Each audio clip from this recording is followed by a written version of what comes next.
This week's Monster Fight is being brought to you by Block Digest at block height 520,907. Today we're going to be joined by the regular cast of Mr. Rick. Hey everyone, hope you are having a good day. Let's check this fight out. Got JW freshly irritated from a government interaction. Yep, feeling good, and just want to let you know that if you work for a government monopoly or a government agency, I hope that you rot in hell. Janine from Parts Unknown. And Mr. Actmix. You got a good signal on the road right now? All right, I am going to interpret that as bad connection trouble.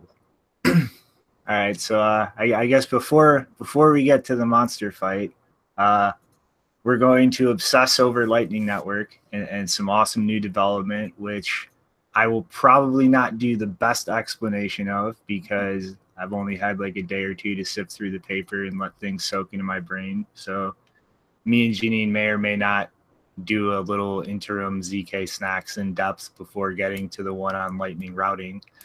But I'm sure everybody has heard of Eltoo, and there is a lot of awesome stuff really packed into this one proposal that could really help not just Lightning Network, but a lot of other second layer solutions. And so pretty much for those familiar with Lightning Network, like right now, a channel state is pretty much you have the funding transaction that opens the channel, and then the two symmetrical commitments for each side, where each party of the channel has a transaction with two outputs, one that immediately gives the other side of the channel their funds back, and then the other which uses a time-locked output for their own funds to let them redeem them after the time lock with a second transaction, and also has a path with a secondary revocation key, which you pretty much trade to the other side in order to let them steal all of the funds in that output if you try using an old state. And this is kind of the basis of like a channel state, is this string of transactions. Well, what Eltoo is pretty much proposing is introducing a new, I guess, script version or a sig hash flag to signify what part of a transaction a signature is committing to in a soft fork, and then reusing a section of the check lock time verify sequence numbers to kind of redo the whole transaction structure that makes up a channel state in kind of a more efficient way, but also in a way that introduces kind of a different set of trade-offs as far as like how it functions and the different ways you might be able to mess with it. But, you know, again, I've only had really a day or two to sift through this, and I really want to let this kind of congeal in my head more. But pretty much the basic parts of it are this new sig hash flag, which would allow a transaction to commit to just an output script. And so like right now, when you sign a transaction, it's actually committing to a specific unspent output. And what this would allow you to do is sign a transaction that is just committing to the unlock script of an output. So let's say you have a transaction you signed with using an output with a specific script. You can effectively take that transaction and it's valid for any other output as long as the script to unlock it is identical. And now this kind of would introduce some problems, like let's say in something like a channel state, you have a series of transactions that all have the same input and output.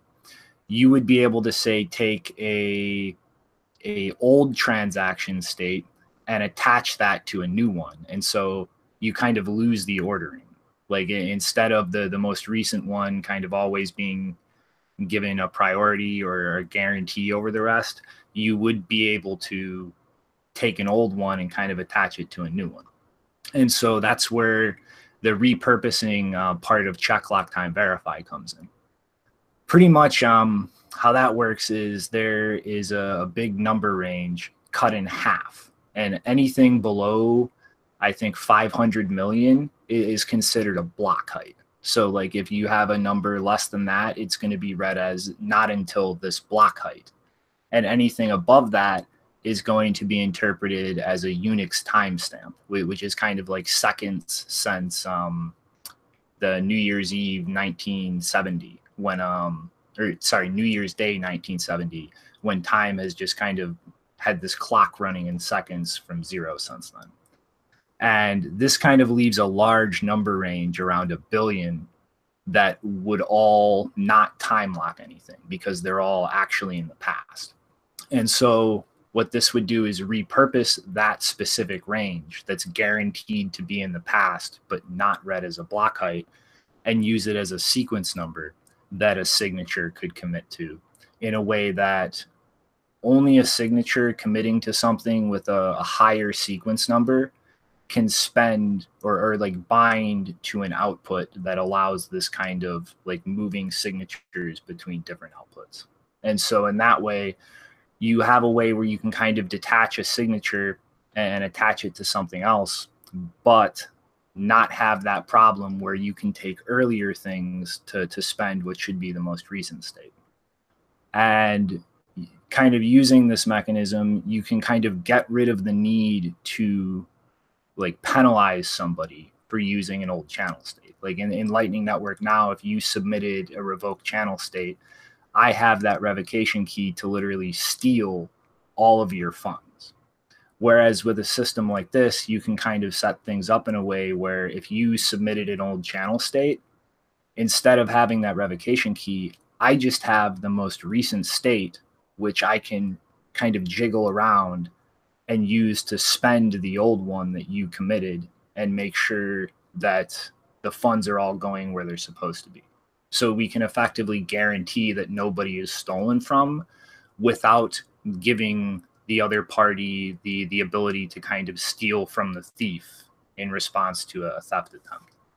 And now, like again, I'm not really going to go any more in depth into that right now because I'm still kind of letting everything congeal in my head. But like abstractly, like this introduces, like for instance, the case of like Lightning Network, if your node crashed and you were left with only an old state and accidentally submitted it. While with this L2 construction, in that situation, it doesn't matter because all that's going to happen is the newest state is pushed, spending the old one, and then everybody gets the money they're supposed to. And so the main, I think, like real breakthrough here before I stop my rambling is that in channel factories or any channel that isn't just two parties, it gets really complicated really fast, kind of trying to do things the old way with penalty transactions. And it involves a lot more transactions that have to hit the chain in a non-cooperative closure, the more people you put into it. With something like L2, you could have a large number of people all as part of the same channel, and it's just maintaining that most recent state and everybody's refund transactions instead of having to have this complex web of like, you know, this group can get together and punish this party if they do something and so on and so forth. But like this is like, you know, it's like Blockstream was so quiet for years and they've just been spitting out more shit than I can like keep track of lately. Yeah, like you know, all this Lightning Network development is like, you know, it's just really, you know, like it's this cutting edge, like these new ways to you know, manage these transactions and how exactly they're gonna, you know, cooperate in the system and work together. It's all, like you're saying, it's new developments. It's hard to stay with. And, you know, there was a pretty aggravating discussion you had, JW, a couple of days ago about Lightning Network. And I heard you word it in a way where it's like, you know, Lightning Network is creative ways to delay on-chain transactions. And, you know, I was just thinking, you know, that's a pretty easy way to boil it down, I guess. And, you know, it's just like we're still figuring out all these creative ways and new ways to do it. And, you know, I think that's what you're trying to elaborate on here, and you know, I'm sure it's high level discussion for sure. It's one where I have trouble keeping up, and like you're saying, it's you you know, it's the tip of the spear of the research on this stuff. And yeah, new stuff's coming out, and it's awesome to see, just because like this is where, you know, we're starting to see like how exactly Bitcoin's going to scale. I really enjoy seeing it and trying to understand and grasp it, but it's definitely still very technical. Yeah, that whole interview with Paul was infuriating. And let's just say I'm writing a very long form systematic breakdown of the reasons why pretty much everything Paul said was complete and utter nonsense. But so technical, like you could see how he could be able to say that sort of stuff, right? Shinobi, I have a link to the paper on screen in a tweet. Because I specifically highlighted the section where it, like you said, increasing the number of people who can participate in a channel. Because it says currently on Lightning, the max number of participants is 7, whereas with Eltoo, it could go up to about 150. And then if you introduce Schnorr signatures, it could go to pretty much as you would be aggregating the signatures and public keys. So that's cool. Because like, you know, it's like I've been, I don't know, just like in the process of like writing like this comment on Paul's arguments and like going over L2, like, yeah, that is a huge thing, because I like kind of realized something jumping from this really like retarded idea I had in hindsight to channel factories. And I kind of realized something is like, if you like the way routing works and having to sync liquidity between two specific like parties and only being able to move it back and forth, like that does have a lot of limiting constraints as far as routing payments across Lightning Network. But when you introduce something like a channel factory, like let's say I have 20 Bitcoins, I can just take that 20 Bitcoin and open up a channel factory with like 10 other random nodes on the Lightning Network that have connectivity that I don't. And then instead of having to break that 20 Bitcoin up and decide who I'm going to connect how much to, and like further constraining the liquidity of the funds I'm putting in, I can just have a channel factory with all of them. And then I can update or route payments with that single like construct to any of those parties. And there's no limitation about how much I can send to who. It's I'm in a channel factory with everybody. It has 20 Bitcoins. I can send that whole 20 Bitcoins or any subset to any party in that I want. And like kind of like a construct like that would really extend like the functional use of liquidity as far as like actually routing payments around. And like to have something like this that really strips the complexity of like how that falls back to chain out of the picture, that really has me fucking psyched looking forward. I'm also kind of curious whether the name L2 is supposed to be like L2, like layer 2. I think so, right? I'm assuming that's where the name comes from, because I was kind of wondering where the name came from. And so then when people started saying out loud, I was like, oh, that probably means like layer 2. I think it was inspired by a number 2 coin, actually. I'm not totally sure. That's a good one. I heard you talking about channel factories last night in the Mumble, and it was really interesting. This is like a discussion on like, you know, some people worry about funding channels, and it's like you can have others fund the channel. And so that's provides the liquidity for people that might be worried about that sort of thing. Is that how that worked? Well, it's pretty much like, because, you know, the main reason for channel factories from everything I've read has been more to like hit the chain less in terms of opening and closing channels. But like when you think about like the problems we're going to see with routing payments around, like when I open a channel with somebody for like say a Bitcoin, I can only route that Bitcoin through whatever that single node is connected to. Whereas if you have something like a channel factory where there's like 10 participants and I'm putting the money in, I can now send all of that money to any one of those participants. And so something like that would really give like a lot more flexibility as far as routing payments, because you don't have like, you know, some chunk of that that can only go a certain way. It can go to any of the other nodes in this like multi-party channel. Yeah, it's just interesting, like you know, these ideas and what all we're gonna do on this L2 layer 2, whatever, you know, Lightning network. I think it's interesting, like you're saying. It's just creative, and you know, there's lots of things that you know, I'm sure we'll see development in the future where it's just new, interesting ways to do this sort of stuff. So this is why, you know, it's I don't know, it's always interesting discussion talking about Lightning, because it really is where I see like the tip of scaling development happening. And I mean, sorry, go ahead, JW.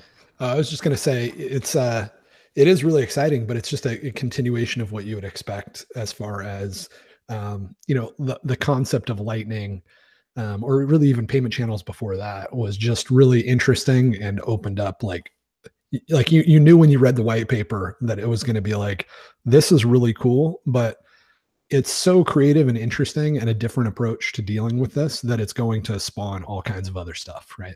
Yeah, I expect that there's going to be all kinds of crazy stuff that comes out of this. I'd have to say that now I'm even more excited about Lightning for privacy than something like confidential transactions. I've been saying for a while that, you know, we'll have confidential transactions when they're ready. But the problem with confidential transactions that somebody really pointed out to me in a way that finally clicked is that it might not be a good idea to do that, because you can't, there are potential attacks where you could possibly inflate the number of Bitcoin in existence without being able to see it, right?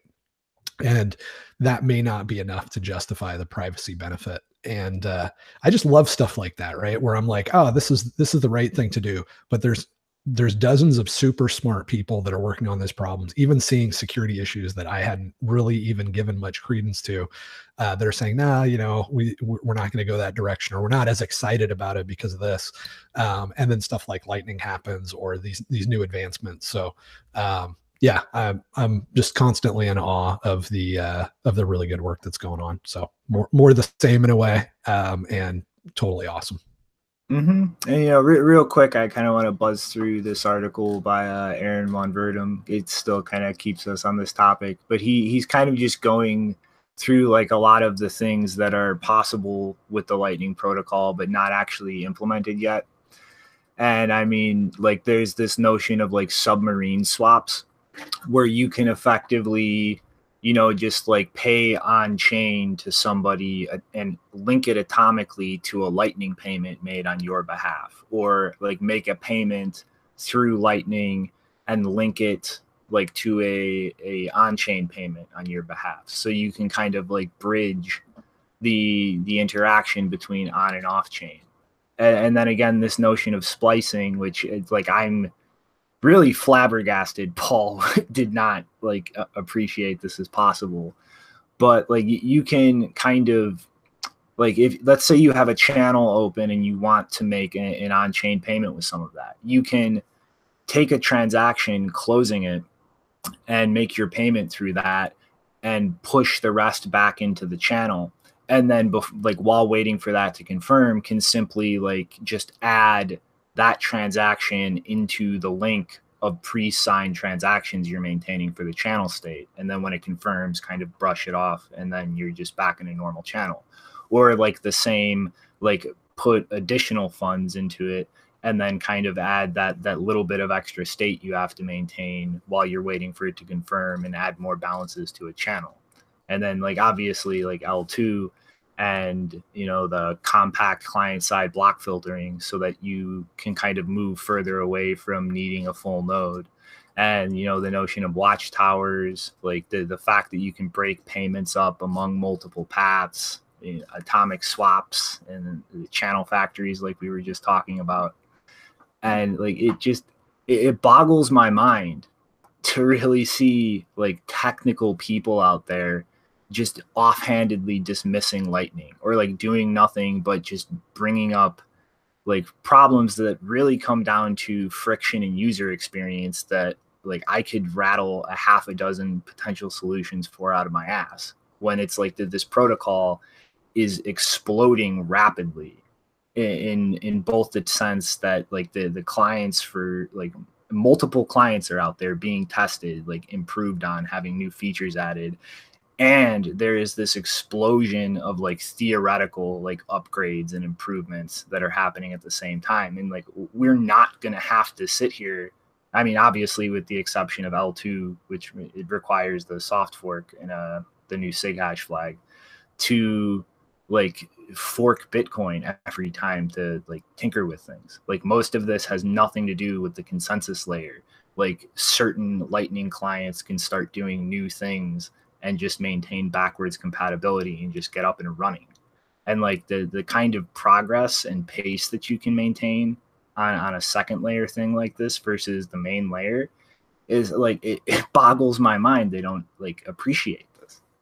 Yeah, I think they do. Like, I think when we say that somebody like Paul is not intentionally being deceptive, I think we're just being really, really generous, because we know that his business model, I mean, you pointed it out, actually. I knew somehow he was getting paid because of the way he was acting, but you were the one that was able to point out exactly where the revenue comes from. And it comes from Shapeshift, because his whole model, the only revenue that he has is turning one shitcoin into another or into Bitcoin, right?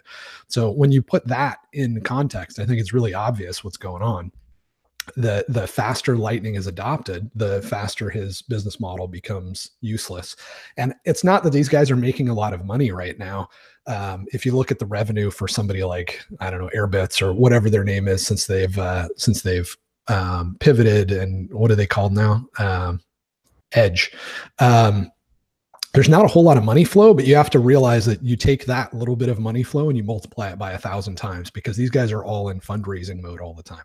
And so they have to convince suckers, and they could be rich suckers like VCs, or they could be, poor suckers that are going to buy crap coins. They have to convince those guys that that there's going to be a proliferation of coins, and that's going to continue into the future, right? This revenue stream that they have is small now, but it's going to grow, and you want to get a piece of it. So give Paul your money, right? That's what this whole thing comes down to. And if you realize how important Lightning is, then that narrative just doesn't make any sense. And I think the best way to realize how important Lightning is to ask yourself, what's the alternative? And the answer is, we at this moment don't have any viable alternative for scaling the number of transactions anywhere near Visa speed, right? Like, we're at 7 transactions per second. What is Bitcoin Cash? They're going to be 8 times more, so they can handle like 1 McDonald's or something. It's laughable. It doesn't work at all. It's nowhere near the 7,000 transactions per second that we need to have for like Visa speed. And we're not trying to be Visa, right? We're trying to be global money. And so the number of transactions is exponentially higher than anything that Visa is messing with. So if you ask yourself, what are the alternatives? The answer is basically like federated side chains, which are not government hard.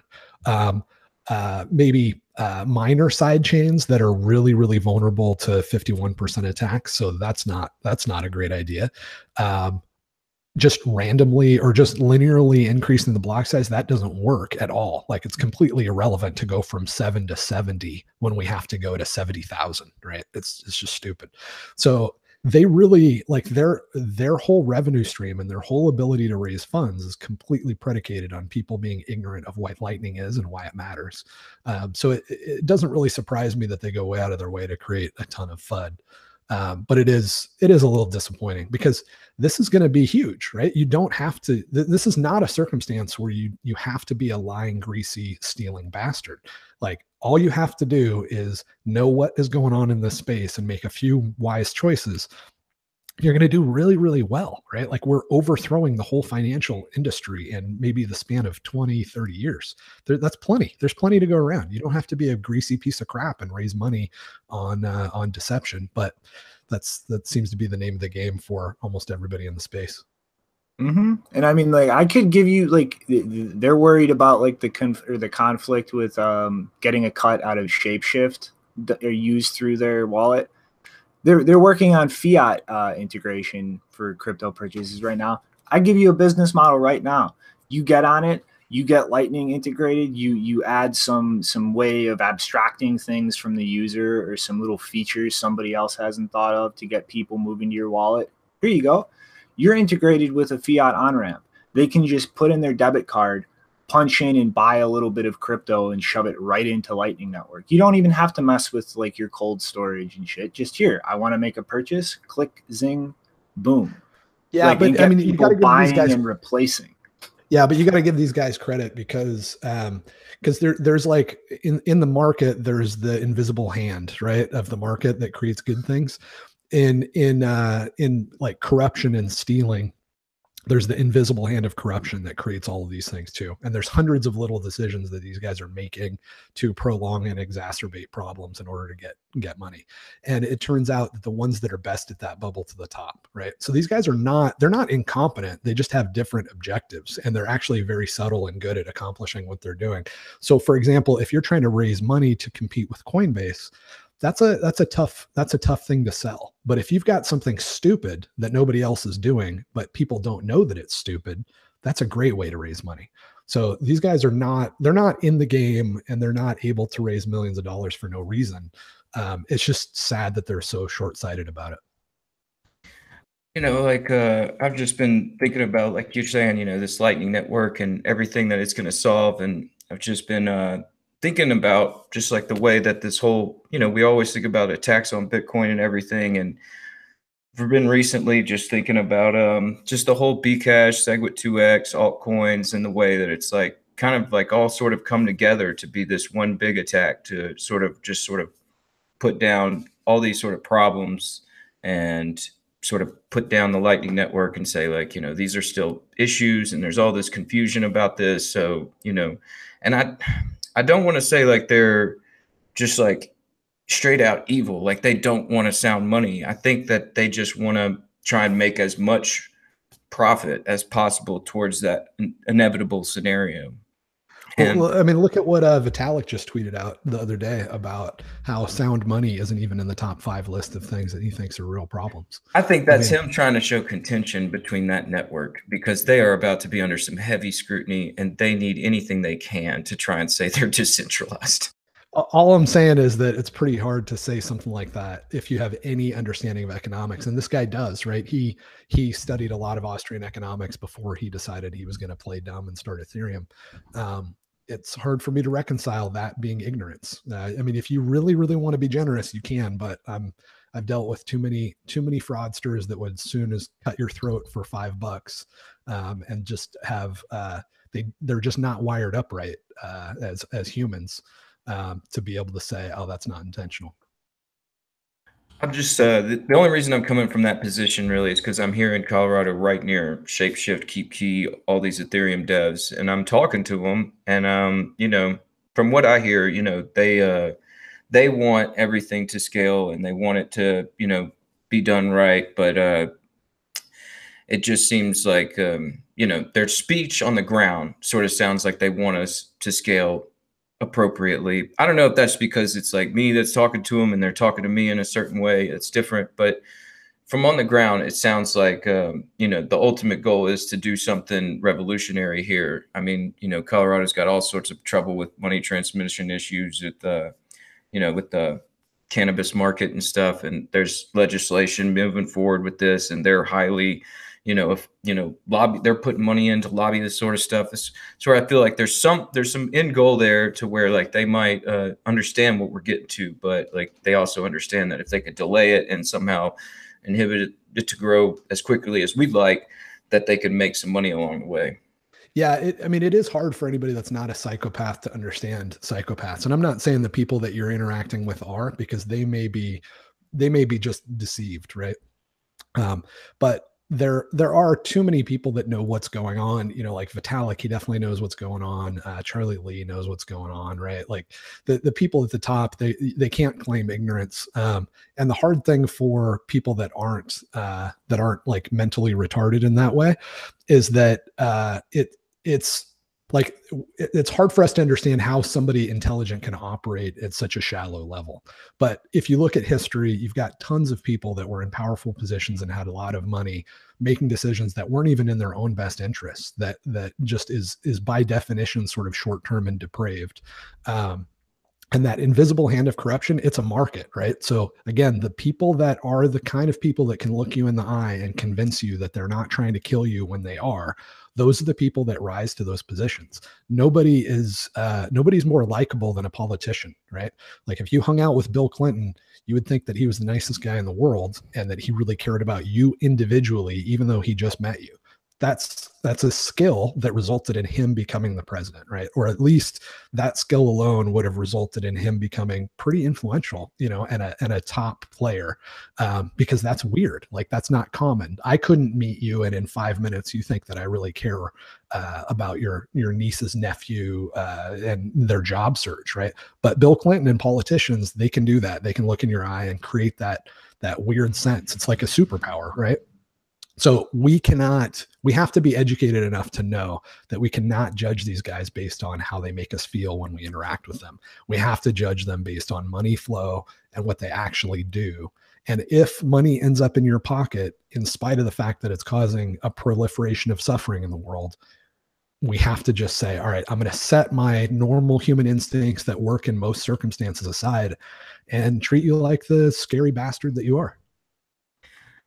At the same time, I'm just thinking like, like you get really upset with people not understanding the security concepts of what Bitcoin's trying to achieve and everything. And just coming from like my position and this position, as far as moving from a place where money is a problem and there's lots of issues with the way that it's distributed and everything, to a place where money's not really an issue and it's kind of flooded everywhere, is that there is like there's also sort of a lack of sight as to if there is a problem, and and the whole view on economics, and that just brings in this whole cloudy confusion in the discussion where sometimes it's like just a different philosophical level as far as where we're coming from, and I've definitely ran into that wall too. So it's just like I'm saying, there's probably you're right, man. I mean, the ignorance is higher than I would normally estimate it to be. I'll definitely give you that. That's for sure. But I still think the guys that have been playing this game for years and are really good at it, probably not ignorant, but who knows? I'm with you on that. But I'm like earlier we were saying, there's like 90% of that, maybe 10% the other. So I don't know. I'm going to try and give people that benefit of the doubt if I can. But you go ahead and take that other route. So we'll just attack from both angles. That's all right, man. I'll let you be generous. I also think it was. Oh, you go. Sorry, go ahead. Janine, go for it. I relinquish the floor. I just one thing that I thought was particularly telling about what Paul, he justified calling Lightning an altcoin because it would have a different balance in his wallet and he would have to use that balance in a particular way. And the reason I think that's telling is because anyone who knows, the privacy consequences of Bitcoin already splits up their funds into multiple wallets, multiple balances within the wallet, and uses that balance for a particular thing to avoid mixing coins that would make it more easy to identify them. So it really tells me that he does not have that kind of concern, because he seems to be under the impression that when you have a wallet, you have all of your money in one balance and that's it. Which I don't even operate that way with normal Bitcoin. So the idea that having a Lightning balance in your wallet would be a foreign concept, maybe it is to a lot of people, and that's unfortunate because wallets should really be pushing you to segregate funds in different places, and some wallets make that harder than others. But for the people who are already segregating their funds for privacy reasons, having a separate balance for Lightning is not that big of a shift. And so I think that was interesting to hear him say, because I think because people, like, they've been mixing the word altcoin and token, and I think the biggest difference between the two is that if your coin, whatever it is, not even a coin, if your token cannot work without the underlying network, whether that's Bitcoin or Ethereum or Litecoin. Now, Lightning isn't really a token, but it would actually be, if you wanted to go that route, it would be more accurate to call it a token, because like tokens in Ethereum, they don't work unless you have the underlying Ethereum network with Ether. So his whole argument of it being in his engineers, I could not believe that the Edge secure engineers were also using the same argument, because they should be smarter than that. But the whole argument that Lightning is an altcoin doesn't make sense, because the whole thing relies on the underlying security of Bitcoin, and it literally is Bitcoin transactions. They're just formatted in a different way. So it just shows they don't understand Lightning. They don't understand why it's necessary, and they don't see how easy it would be to actually integrate it, because apparently they don't understand the privacy benefits that much either. Yeah, I know we got to move on, but I got to say, I think we got to give credit where credit is due, right? Like, to say that Paul and guys like that are ignorant, it's almost insulting to their intelligence. That's brilliant. Like, to call Lightning an altcoin and create those bullet points is such genius, because it causes everybody else to have to respond and have that conversation, right? Like, Janine just spent 5 minutes talking about how Lightning is not like an altcoin. That is brilliant. If you can pull that off and get that meme even to be part of the discussion, you're a genius, right? I would never be that good of a propagandist. So to say that they're ignorant, I think just doesn't give them credit. Like, they're pretty damn smart guys that are playing on the other side. Well, I mean, the reason that when I'm making arguments, I always assume ignorance before malice is if you can prove that someone's argument is stupid, that's a lot easier to do than to prove that they're arguing out of, some kind of intentional malice. It's a lot easier to argue that their argument just is unfounded. Well, I mean, it's like, I think you got to do both. I think you got to show the argument is unfounded, and then also show that they get richer for making it. And I think that's good enough for me. Yeah, but it's also like, part of what he did, not I don't know, like, it's like his whole, like, this is a nuanced definition as far as what is an altcoin is nonsense. An altcoin is a separate UTXO set. It's a separate global state that is derived from something else. So Lightning, like side chains, like those are mechanisms to control a subset of the Bitcoin UTXO set. If you are using something to manage Bitcoin UTXOs, that's not an altcoin. There is no completely independent state. Like, you are dealing with the state of Bitcoin. So yeah, I guess we've crashed the Lightning, man. I don't know. I guess Janine, you ready to take us into the monster fight? Yes. So let's see. I think it was Block Digest episodes 75 and 79 last season that we talked about the Japanese exchange CoinCheck getting hacked in January, which was apparently the largest hack since Mt. Gox. It was like 530 million NEM tokens, which is funny. I don't know how much of that. I don't remember how much of that was on the NEM side and how much was on the CoinCheck side. I think it was a bit of both. But basically, Japan's Financial Services Agency, or FSA, was tasked with investigating that hack and then making sure that the exchange refunded its users of their lost money. And one of the consequences, or they're not really money. I think I actually came up NEM, not even money. Yeah. So they had to be refunded their not even money. One of the consequences of that management is that apparently CoinCheck has been persuaded to stop supporting 3 of the popular privacy-focused cryptocurrencies, which are Zcash, Monero, and Dash, because they are considered highly problematic due to the potential for money laundering. Again, scary word, money laundering. Prior to the hack, CoinCheck had supported all 3 of them, but they have since stopped operations or support for them after they resumed following the hack. So the journalist who wrote this Forbes article, Adelstein, writes that because CoinCheck applied to become a registered entity with FSA in September 2017, and they still weren't fully approved by the time of the hack, they may have complied with this new request in order to complete the registration process that they had been waiting about 5 months for.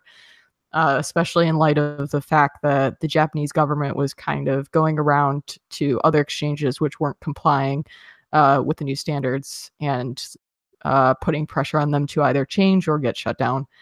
And so Japan now requires that I don't know how deep the regulation goes. It might not apply to exchanges that aren't custodial, but at least for all custodial exchanges, to get approval from, in order to operate in Japan, they have to get approval from the FSA and I think the Japanese Treasury as well, or a department of the Japanese Treasury. And a few days ago, Fluffy Pony responded to the news that the FSA was pressuring exchanges to drop Monero specifically, but because that's probably the most popular for this purpose, by saying, first they came for Monero and I did not speak out because I was not a Monero holder. Then they came for Zcash and I did not speak out because I was not a Zcash holder. Then they came for Bitcoin and there was no one left to speak for Bitcoin. So yeah, not too happy about that. And there was a pretty interesting argument below that tweet on whether a coin should really require people to speak out for it in order for it to be successful or censorship resistant, which is interesting debate. He was saying that if it was globally banned, it would no longer be useful, but well, we've never been in a world like that where any cryptocurrency was globally banned, so can't really make arguments on that. But I mean, most of these cryptocurrencies, at least the people working on them, have already thought of scenarios like that of how this whole ecosystem would still function in the absence of approval from the state. And Peter Todd also tweeted yesterday about the fact, not specifically about Monero, but that Bitcoin doesn't really have sufficient privacy yet, at least compared to cash, and that could endanger political progress, because when people know that all of their financial transactions are being tracked, they are less likely to fully express themselves out of fear that they will be judged either socially or legally for their purchases, even for things that are fully legal but just a bit taboo. And so, and also the money laundering claim, at least for Bitcoin, I don't think there's been a study specifically about Monero, but in episode 43, we talked about a study that was done in the UK on money laundering claims in regards to Bitcoin, and they found that less than 1% of transactions in Bitcoin are tied to suspicious activity. So that's not even money laundering, that's just activity that the state considers disagreeable, possibly including money laundering. Most likely that's probably a bit higher for Monero because of the lack of traceability. And I think in the Forbes article, it said that because of Bitcoin's traceability, a lot of these so-called criminals that are wanting to do all this money laundering have been moving to Monero in recent years. But I think it's a bit malicious for the government to think that only criminals want privacy, because you don't really solve crime by controlling money. You just end up turning whoever controls the money into criminals. And it's also just in terms of like resources and regulation, it doesn't really make sense to go after Bitcoin, because you like, congratulations, you stamped out the less than 1% of money laundering that was happening. It's not even really worth it. Apparently the European authorities are increasing resources despite that, which is really stupid. But yeah, I mean, this is like the privacy stuff, in terms of what Peter Todd was talking about, is kind of why I've been more accepting of Monero as an altcoin. I'm not normally interested in anything outside of Bitcoin except for the purpose of pure experimentation. And I feel like until there are some more usable options for increasing Bitcoin's privacy, for example, with the Lightning Network, as we've been talking about, or join market, Monero is the most useful at the moment for that purpose of privacy. I'm talking about privacy, JW. We talked about this earlier. You should not be throwing up. I didn't mean to hit the mute button. You're good. I'm fine. Keep going. And I say that, because there aren't that many wallets that are compatible with Monero. So even using Monero for privacy is still hard, but it's slightly less hard than some of the other options that are available right now. But that's really the only thing I think it's desirable for. I'm not interested in any of its other features because it has like an inflation schedule.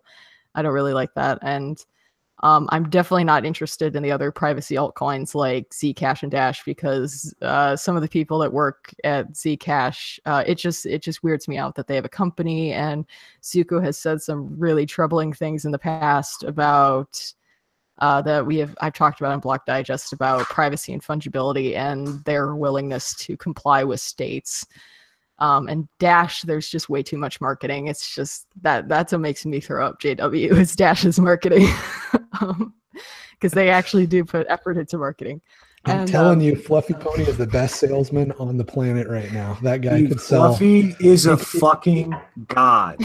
I'm waiting for the day I get my hug and I can die a happy man.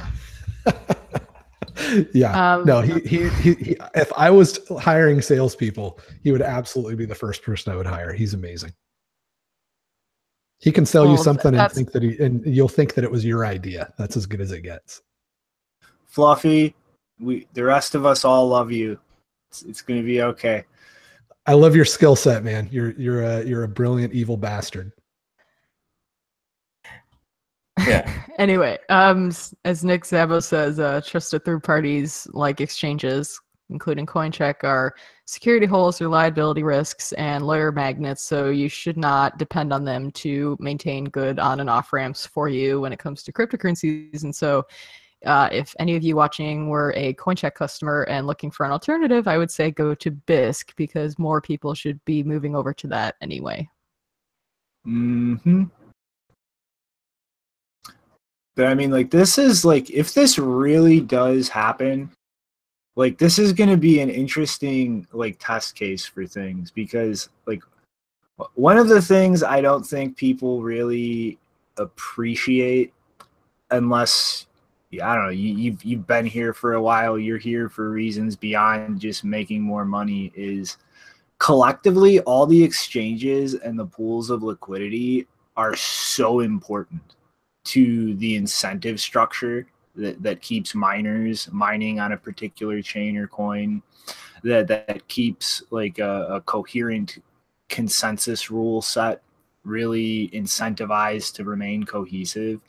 And if we see a specific crackdown in Japan on coins like Monero, or see that like expand in a more like patchwork global scale, like we'll actually get to see really how that affects like whatever particular coins are hit by, I guess, an embargo like this, and just see how that kind of actually plays out in terms of the price on markets that continue listing it, the available liquidity, like alternative mechanisms that people will turn to maintain that price mechanism and liquidity, because it's necessary to really have that economic incentive to continue mining a chain.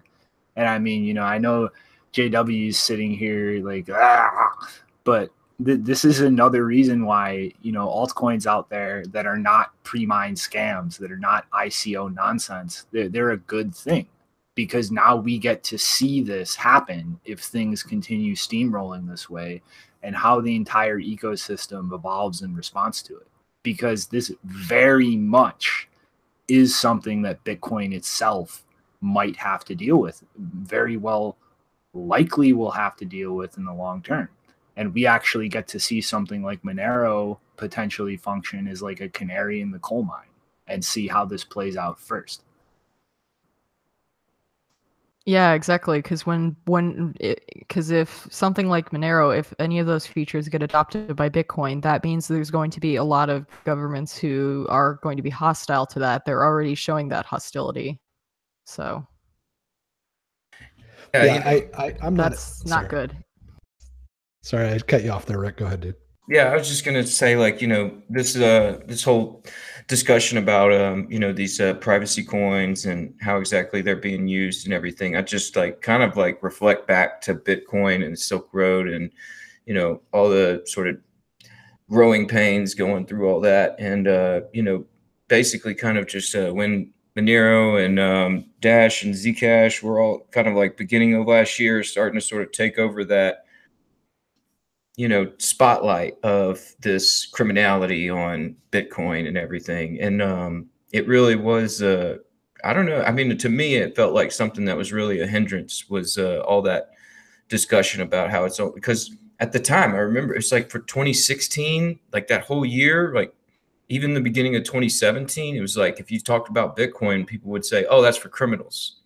I mean, like that was what I was getting and on the ground, and it's just like you know, I could see how that's always going to attract a light from the government. That's why I think it's like you know, it's important that we see these layer 2 solutions and things being implemented on Bitcoin to where, you know, we could get that sort of anonymity without, you know, that spotlight. I mean, I think it's a weird growing to get there, but I mean, it's like, I don't know. I think if you just say like, this is your goal, it's this, and I think you're going to have too much government coming after you the whole time. At least that's the way I feel from looking at it in this whole fight. Yeah, it is. It's interesting. I really don't like, personally, I don't like the strategy of having these privacy coins in play as sort of a political barrier. But it's not a dumb strategy, and there's a lot of smart people that have made me rethink it and think maybe it is a good play. But I think, you know, it's just a judgment call, right? This is just a sort of instinctive thing. Like I'm not saying that you're dumb if you have that opinion, but my instinct is that we're better off without the confusion created by a proliferation of all these other coins, because we want Bitcoin to be adopted faster. And I think it probably slows Bitcoin adoption, because a new person coming into the space right now is going to have a really hard time when they hear that something like Zcash is more private, because in their mind, even if they can't connect all the dots, what they should be thinking is something along the lines of privacy is really important to any currency. This whole game is about picking and investing in the currency that's going to become cash. Everything else is going to go to zero or near zero. How do I know whether it's Zcash or Bitcoin? And I think that would legitimately slow things down a lot. In my mind, I think it would slow things down a lot more than the advantage of regulators coming after Zcash. But, you know, whatever. It's like I said, it's a judgment call, and I respect people that have the other view. All right. Yeah, I mean, I don't know. I think it really is necessary in the long term, because I mean, you know, let's say this rolls out into like a global thing that a lot of jurisdictions have consensus on. Well, like there's a lot we can learn from that.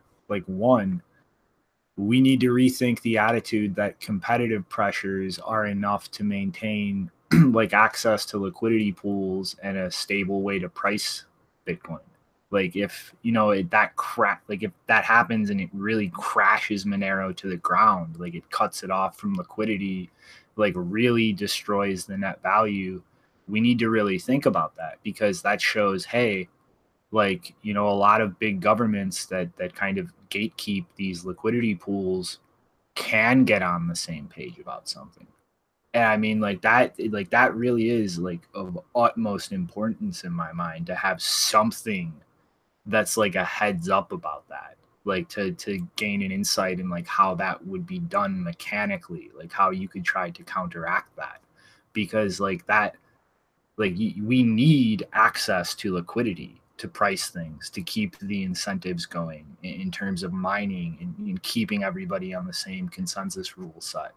And like you can't really get around that until it's literally post hyper Bitcoinization. Like everybody's just using Bitcoin, and we're not counting on fiat as the thing that's pricing it. We're just letting it float against goods directly. And I mean, we're a long way off from that. Yeah. I know. I mean, there's I get that, but on the other hand, I don't think that I kind of want to get some of the fight over with, right? Like if they try to outlaw Bitcoin in China is going to feel the pain of that, right? And then they're going to submit and then re-enable it. And they haven't even fully outlawed it in China, right? So all these guys, they're going to play games, and they're going to push it where they think that they can push it anyway. If they're going to push something around like Zcash, does that mean that they're going to become less likely to push around Bitcoin? I don't know. It seems like it might encourage them, because they probably can crush Zcash because it's stupid in the first place and has really tiny amount of interest to start with. So I don't know. It's a complicated game of chess. I would rather these guys didn't exist and it was really a little bit cleaner. Bitcoin is awesome. There's really nothing else in play. That's the reality of it. And we just get on with it, but whatever. It is what it is. Yeah, it's a super dynamic space, and like you're saying, Shinobi, it's sometimes just like you got to see the example to sort of see like what exactly we're up against and everything, and sort of take it head on there. And that's where it's like, yeah, it's got all these different things, and they serve a purpose here and there, and or to some of us not. Mm-hmm. Yeah, I guess I don't know. It's any last thoughts on this topic before we pass it off to you, Rick? I don't think so. Let's just jump into this. Go into a Bitcoin.com update. Guys, we were talking about how there was that lawsuit going on, and it looks like just the coming together of the lawsuit has achieved a small little victory in convincing Bitcoin.com legal team that they should probably go ahead and relabel their ticker and, try and just sort of roll back this from FUD to fraud, and, from, sort of just guiding people in the wrong direction to like this blatant, they had to cut that back. And so it looks like they switched to Block Explorer and just like where you could buy, they fixed that. And let's see, I think, yeah, Triggs, do you have Money Triggs' tweet there? Yeah. So he's, going into how this was a little small victory already to where they were, this was like they were trying to get this, in the long run, but for them to go ahead and do this, it looks like, Bitcoin.com's lawyers were looking at the situation. And so let me just say, the article, it says, Bitcoin has activated its immune system. And, I know a lot of people in the space were kind of aggravated about the lawsuit and everything, but I mean, this is just one of the tools in the toolbox for people that feel like they've been defrauded, and they're going to do it. And so that community, the Telegram community, has grown to like over 1,100 members. And I was reading through that group this morning, and it looks like they've gotten a lot of donations together. A few whales coming in there with $100,000 donations, and I was reading that some new law firms were picking up the slack in other jurisdictions, saying that they would really come on and help. And Money Triggs made a statement in that Telegram chat, says, this is not a battle for brand. This is against fraud practices of a company. Please read the pin post, which the pin post kind of goes into this article right here a little bit more in depth, as far as like, this was a small battle. They won this small battle, and, since they have all these funds sort of allocated together, they're going to, use this for any sort of bad business practices that come in that are fraudulent like this in the space. And, it looks like with this donations, they have like several years of litigation they can already put against Bitcoin.com. And so, yeah, that's just a small little update with that lawsuit. And just another small update with the Colorado Blockchain Congress. And they're trying to pass this bill, HB 1220, and it did pass the House, and then it made its way to the Senate, and it's now become SB 277, Senate Bill 277. And basically, like whenever I was going through that little Telegram group that we're together on this, like they were saying that on 4:30, like just a couple of days ago, like the HB 1220 failed the Senate. And it was going to be like 6 months before we got another shot at it. And then the next day, the Senate bill amended it and created this bill 277. And they added some language from HB 1220, and like it's still not completely through. It's got one more run through the Senate, and then it could get pushed through. But it's basically just an exemption on virtual currency from regulation under the Money Transmitters Act. And it's facing stiff competition against the Securities and Banking Commission. And if you live in Colorado, there is a link in the description to find your senator. There you could call and sort of vocalize your support for this.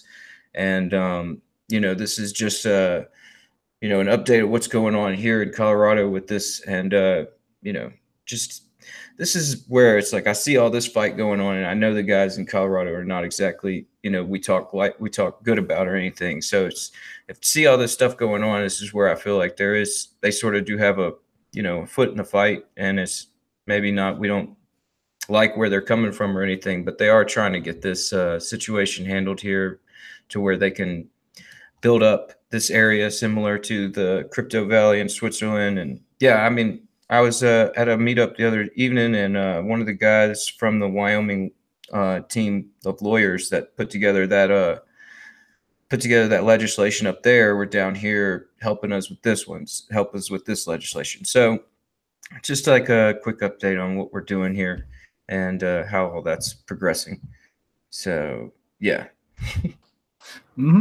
I mean, I'm sure JW is going to disagree, but if you are the type of person who wants to see things made easier instead of just fuck you, I'm going to do what I want, like, you have to pay attention to these kinds of things and actually give your input. So, like Rick said, if you're out in Colorado and you want to see an exemption like this so people don't have to deal with stupid regulation, like, get involved with this. Or take that hour of work and do something useful, solve somebody's problem, take the funds from that and invest it in Bitcoin, and we'll compare productivity later. Yeah, I don't know, man. I really feel like it's going to be productive. It's just like there's so much here, like you were saying. At some point, it's like the cannabis industry is just sort of primed for this sort of thing, and it needs it, and just kind of have to have those regulations cleared out to where we could do it. And there's definitely the passion to do it here from several different groups. So like I think it's going to be effective, but we'll see. It's definitely worth a shot, dude. Yeah. All right, and I guess unless we want to have a huge debate over whether you ignore the guide or participate in it, got a little quick announcement. Apparently there is a bunch of users of Protonmail, a Swiss company that offers free encrypted email, and I think they have a paid plan as well for people who don't want to deal with the limitations on storage. And they also are actually starting to dip their feet in a VPN service as well. But they have users on their forum pushing for Lightning Network integration. And as a little silly note, they also have comments in here screaming about Bitcoin Cash being the real Bitcoin. But for anybody out there who wants to really start pushing micropayments, where they should be, like we need these kinds of services where what they're offering can be metered to really, integrate and accept it. And I mean, anybody out there who might want a VPN that you could pay on a meter with Lightning Network or something, like, you should pop by here and give Protonmail a piece of your mind, because we actually need to get the shit out there somewhere to use it. Yeah, unlike private internet access, don't use that one, because they got we now have Mark Karpellis, Rick Falkvinge, and Roger Ver, all at private internet access. Sounds like a competent team of people there. Yeah. Totally, a great group of technology professionals they've amassed. Yeah, I need to jump on there and make a comment myself, man. I use Proton, and yeah, I like those guys. So we'll see. Hopefully, we can get them integrating some Lightning. And then I guess next up, I don't remember exactly which episode we covered this in before, but I do have the original and the new proposal in the show notes for people who want to check this out. But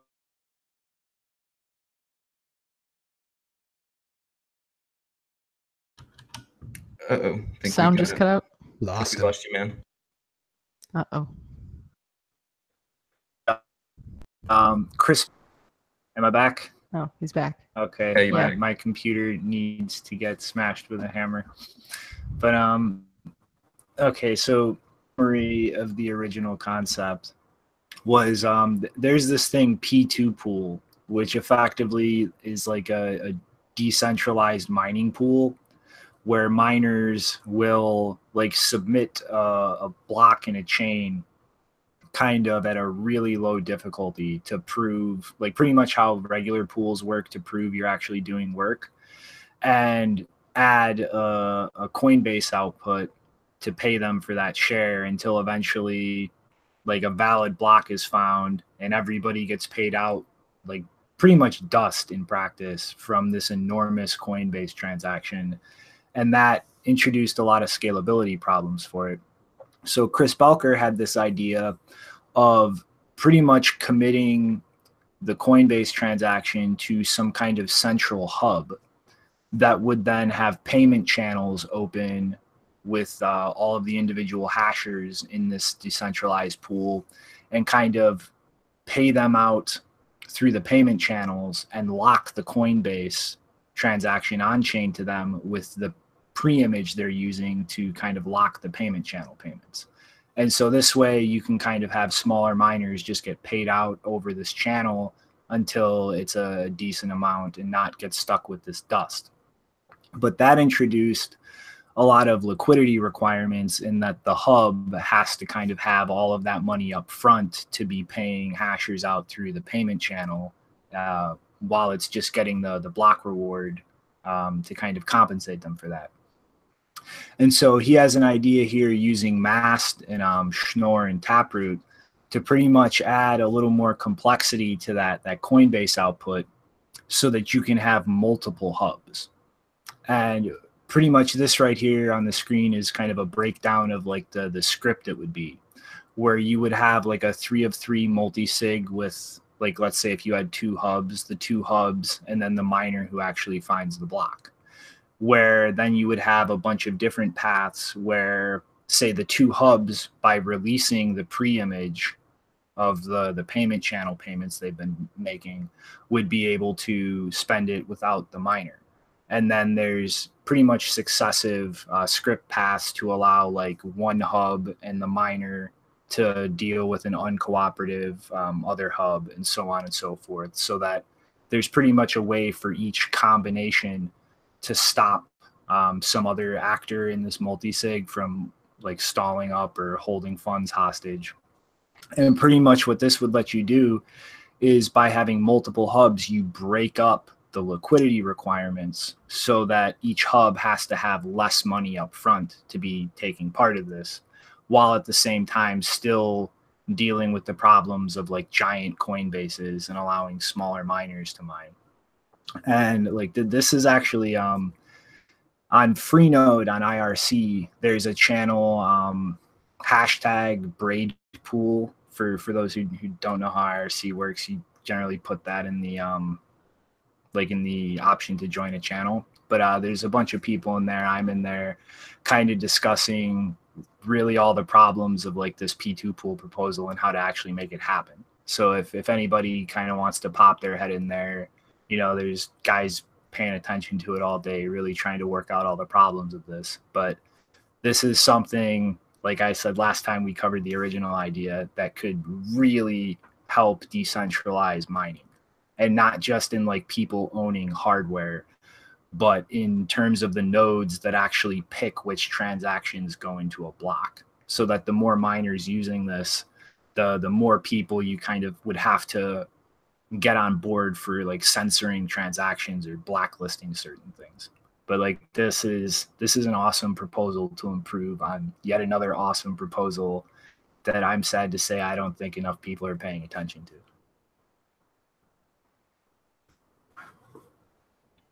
I agree. It's hard to keep up with all the really amazing stuff that's being worked on, and it seems like we just spend a lot of time trying to help people understand that the really stupid stuff isn't amazing. Yeah, that, and it's just like, yeah, all these developments are breaking and stuff. It's like I got to remind myself I need to go check the cointalk.org every now and again. I just sort of like, just like in my, you know, cruising through the news, I forgot about that, and then you pulled that up. It's like, oh shoot, I need to go through there some more often. Well, to be fair, I don't really dig through there too often myself. I was actually I got the link to this directly from him, so I kind of cheated. All right. But it's, you know, it's I don't know, to kind of just hark back to like, you know, the first story and the discussion about Paul a little bit. It's like, you know, people see there's a problem with something in Bitcoin and then they just throw their hands up. Oh my God, it's never going to work. Like, this is unsolvable. Let's go pump a shit coin. When it's like, no, it's like people are thinking through these problems. Like, people are looking for solutions and proposing solutions. It's just like a lot of things like this get obscured by the noise.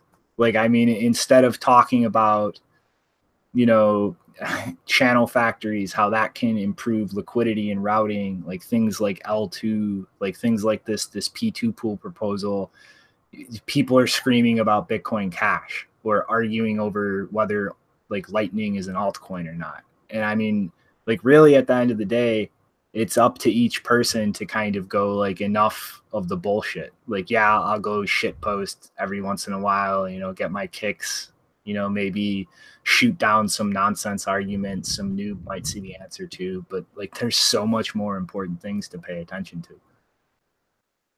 Speaking of which, I was right about the phonetic interpretation of layer 2.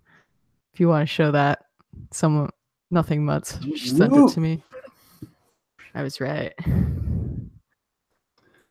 Yeah, that confused me when I first saw that. I was just like, what? Okay, I'm going to ignore this for now and see what this actually is under the hood. Jeez, I'm such an idiot. I didn't even know. I didn't even realize that was the phonetic spelling. I was like, I didn't know. I like L2 ELTOO. I was like, all right. I don't know. I've just been running through the news. I didn't even see that. That's all right. I'm an idiot. Hey, I didn't. He's lying anyway. It was numero dos, and then they changed it. Oh yeah, that's right. They're just trying to spin off number 2. Mm-hmm. All right, so I guess next up, I'm not even going to bother doing a screen share. It's not really much to it, but you know, NASDAQ is publicly stating that they're considering starting or becoming a cryptocurrency exchange as the space starts to mature. And I mean, it's like, yeah, me and a bunch of other people I know have been screaming this for years now. Like, the exchanges and the infrastructure in this space right now are complete shit. And you have a shit ton of big dogs out there that have been building up like marketplace and exchange infrastructure for literally decades. And eventually, you know, like the shows, they're going to come sniffing around at this space because there's a lot of money to make. And they know how to actually get the back end shit done.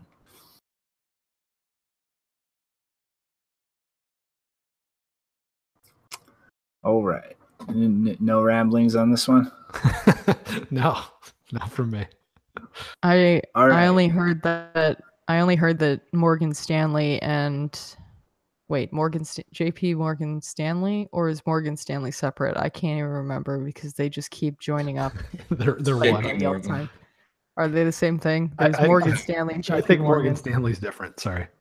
Okay. Well, I just heard that 2 of them, whichever ones they are, they're probably in cahoots anyway, but they're like competing against each other to get market stuff up for cryptocurrencies in the next year. It's like, really, guys?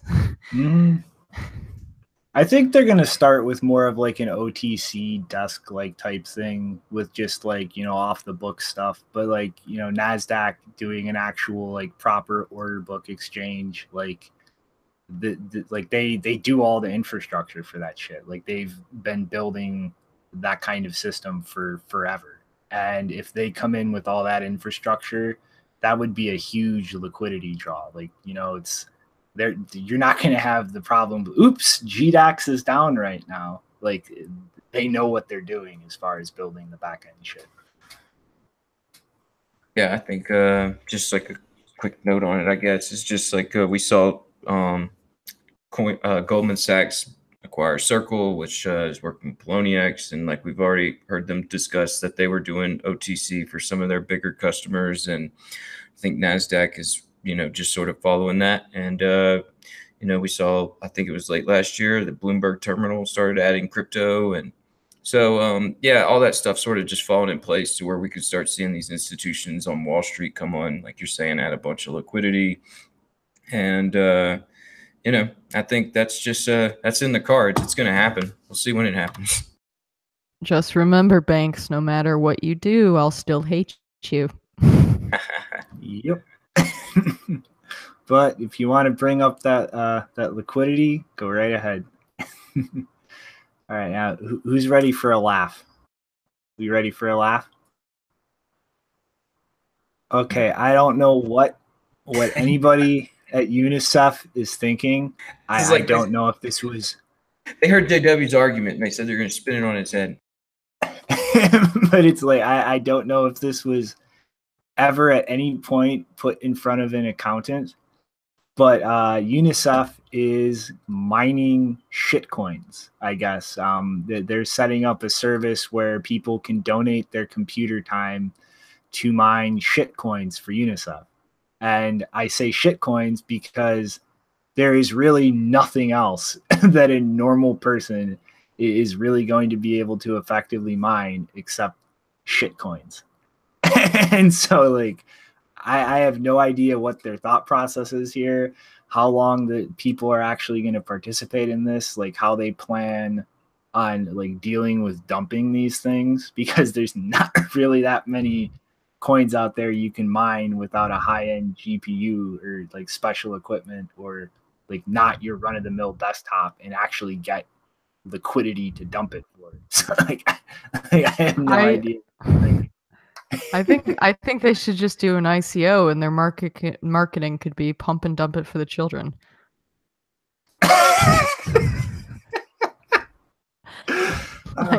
It would actually be easier for them to just do an ICO. Come on, guys, child coin or something.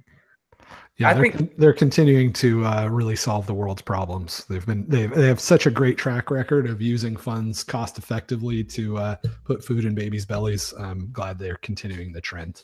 Sarcasm. Yeah, these organizations, I don't know. This is like why we like to bring up DAOs and stuff like this, because they usually have a bunch of bloat and there's a lot of waste and stuff. It's I don't know. To me, it's kind of interesting timing. You know, you see a web Monero mining article talk about how good it's helping children. At the same time, we see like this article coming out of Japan. It's like counteracting the narrative a little bit, and it's also kind of bringing up that whole Monero as a web mining service in a replacement of advertising and that whole selling feature and everything. But yeah, as far as working with UNICEF and this actually saving children, I don't know. I was excited for CoinHive, but like after seeing secret ASICs, I don't think that concept is really viable anymore. Yeah, you're right. That was that kind of shut that down, didn't it? Damn. Well, yeah. Well, I guess we'll see. UNICEF. I don't know. They, like we were saying, their record's not that great. We'll see how well it does with this web Monero miner. Mm-hmm.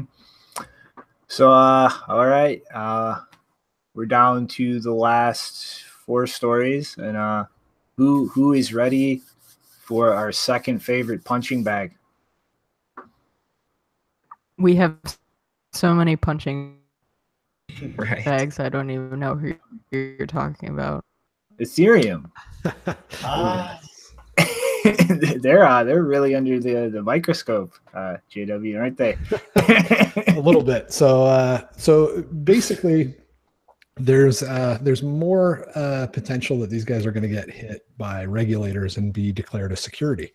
And the rule is usually the rule that usually applies is the Howey test. You guys have probably all heard about it, but I'm going to read it real quick. So first, is it an investment of money? Like, do people invest cash into it? Second, there's an expectation of profit from the investment. Third, the investment of money is in a common enterprise, and that one's pretty important. And fourth, any profit comes from the efforts of a promoter or third party. So basically, it's a passive investment, right? Is what the fourth one is about. And I think you'd be hard pressed to say that Ethereum doesn't meet that qualification. Now, I'm obviously not a fan of the government coming in and saying that if something's a security and you're less, unless you're an accredited investor, then you're too stupid to be able to make investment decisions, because it's actually what causes the problem that this is supposed to solve, right? There's a lot of dumb money that exists because citizens have been treated like children and they're not allowed to invest in the gas station down the street and get their hand burned on a $5,000 or $10,000 investment. So now they have 401ks that, have $200,000 in them. They've never made any investment decisions in their life. And now cryptocurrencies exist. So they're just sheep to the slaughter. So I'm not a fan of what government has done to create this problem. And I'm sure that whatever they're doing now is probably going to make the problem worse, because that usually is the general rule. But that being said, the whole reason that Bitcoin was built the way it was built was to avoid this, right? If guys with guns can shut down your project, then what is the point? Just use a database. If it's not government hard, use a database. You can have legal protections in place. And at the end of the day, you can go petition the guys with guns to do whatever they said that they were going to do. If, on the other hand, what you're trying to build is something that is government hard, where no guys with guns can shut it down, then it doesn't matter. But Ethereum has clearly chosen to be in this middle ground that makes no sense, where they want to, they don't want to be government hard. They think, they think that is overkill or whatever. They don't want to compete with central banks and put them in a position of being on their back legs because there's an asset that's not being inflated. They seem to like the idea of continually inflating it, and and so that's that's not going to be a threat to banking, right? As long as you're a worse investment than the dollar, nobody's going to care, and that seems to be the trend that they're pursuing pretty aggressively. But the problem that creates is that, you're subject to the guys with the guns, and these are the rules that those guys have laid out. It doesn't mean that they're going to follow through if the Ethereum guys are able to grease the right wheels, which is happening pretty aggressively. The investors in Ethereum, Andreessen Horowitz and others, are going out to Washington, and they're giving the wink wink and the nod, and they're trying to lay down some cash where they need to make sure that this isn't going to happen. But it's dicey. I'm not sure if they have enough money to pull this off, and it's going to come down to, do the regulators think that they're going to individually be better off if they allow this security to exist or not? And I don't know that their war chest is big enough for that, but we're going to find out. And we're also going to find out if they're able to get enough liquidity, right? Because a lot of these Ethereum guys, they have a lot of Ether, but I'm not sure that the regulators like to get paid in Ether. So that could create some interesting market pressure as well. But the real play that these guys are going for is they don't like the Howey test. They're trying to avoid the Howey test. And there's another test that goes into play, and it is called the family resemblance test. So if you don't like the Howey test, you might be able to get the regulators to apply the family resemblance test. And all of this is obviously nonsense because it was written by government retards. But the family resemblance test says that if you resemble another investment that's not considered a security, then maybe we won't treat it like a security. So it's typical government crap where you can make it whatever you want it to be, right? And so at the end of the day, whether it's the living nature of the Constitution or the obscure self-contradictory nonsense of securities law, it comes down to the guys with the guns get to decide who greases them best, and that's who's going to win these sort of cases. But that's the play, right? So the play is to try to not be the Howey test, try to be the family resemblance test. And I think that it's pretty obvious who they're trying to say they resemble, right? They're trying to say, well, Bitcoin's not a security, and we have family resemblance to Bitcoin, so we shouldn't be treated like a security. We do mining, right? We're a blockchain, right? Whatever. Of course, the obvious response is, well, you guys overwrite stuff, right? Like, you have the power to reset the ledger, right? You have the power to overwrite transactions. So one, why aren't you a database? Because if you have that power, that's what a database is. And two, you don't really resemble Bitcoin if you can overwrite the transaction history. But it'll be interesting to see how it plays out. And even though I don't like the government, I do like it when it beats up on other bad guys. I mean, like, I don't think it's going to go well. I mean, like if you actually go into the article, like the committee is pretty much looking at things like, the pre-sale issuing most of the supply, the fact that the foundation actually like issues bug bounties and is the direct incentive to participate in development and maintain its security. Like, Bitcoin doesn't have any of that. Like there is no party that's throwing money at keeping things improving. Yeah, if they do apply, I mean, let's just say let's say that I buy the idea that there's something straight that's going to happen here, and it's not going to be just about individuals doing what serves them best. So I'll pretend that I believe in the selfless public servant for a minute. If they were actually trying to apply this, they would look at that list, and I think that it would be pretty obvious, right? Like, is it an investment of money? Obviously. Is there an expectation of profits? Clearly. Does the investment of money go into a common enterprise, right? With open source software, you could argue maybe it doesn't. It's kind of this weird dynamic. But here, it was a buttload of money that was raised. And out of that buttload of money, people ran around and they jumped on airplanes and they talked to other potential investors and they did promotion and they hired PR firms. They did all of the normal stuff that you would expect a sort of a common enterprise to do. So I think that box gets checked pretty easily. And then the last one is, any profits come from the efforts of a promoter or third party? Well, with Bitcoin, you could go, well, I don't know. I mean, is this guy a promoter because he's a really big fan of SETI at home and he tells people about it and he happens to own some of these tokens? I don't know. But if you're handed a bunch of money and you have like the pre-sale or whatever, you have a lot of these that you're given basically as a contract to go and promote this thing. That is a lot different than sort of a grassroots community driven effort. So I think they're going to have a hell of a time if there is any honesty applied. But yeah, I don't buy that. So I went down that road. But at the end of the day, it's going to just depend on who has the most money to throw at it. So the question in my mind is, how many of these regulators are invested in Bitcoin? How many of them are invested in Ether? How much money can sway them one way or the other? And if the chair of the FCC is any indication, he's pretty much a Bitcoin guy from everything that he's been promoting. So it could be an uphill battle. I've heard that Peter Thiel is a Bitcoin guy. He's got some influence in some of these places, especially with the Trump administration. So I don't think their odds are necessarily all that good, but it'll be fun to watch. I think it's funny that this is putting Ethereum in a position where it has to argue how similar it is to Bitcoin, because ever since it was launched, they've been arguing that they were different and special from Bitcoin and that they did different things. And now that's kind of coming to bite them in the ass, because clearly there are a ton of differences, not only in how Ethereum is structured and what it's used for, but also in how the people that run it and develop it and use it are socially connected to each other. It's clearly there are some major differences. Totally. The other thing that I was going to mention is that when they apply these rules, and Ethereum has been trying to play this game of, we don't have something called a security, or we don't actually issue stock or whatever, right?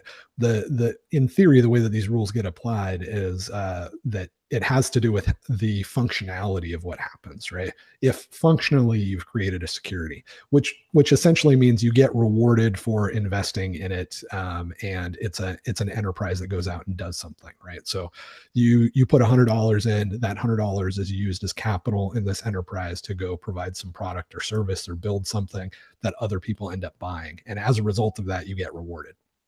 So there's no question that functionally that's what's happening. And if you look at what a lot of the blockchain lawyers in the space are doing, they're talking about how, well, we're playing this game and we're playing that game and we're calling it this and we're making sure that we avoid this word, right? We don't ever want to use the word equity because then we're screwed. None of that matters if they're actually trying to apply what they say that they're going to apply, because it's all about how it's used functionally, not what it's called. So good luck with that.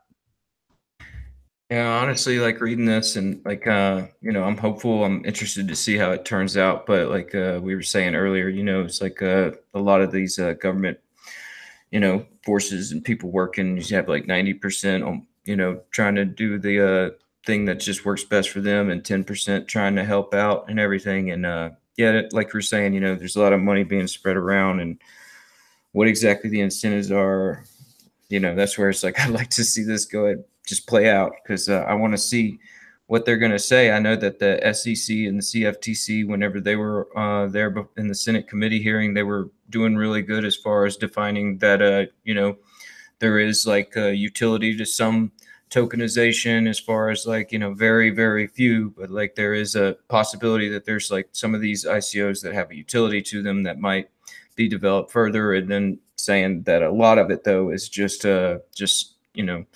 unregulated securities, talking about ICOs, and then they did make a differentiation with Bitcoin as far as being a commodity and everything. But we did see them kind of thread the needle with Ethereum as far as like not, stopping short of defining anything with that.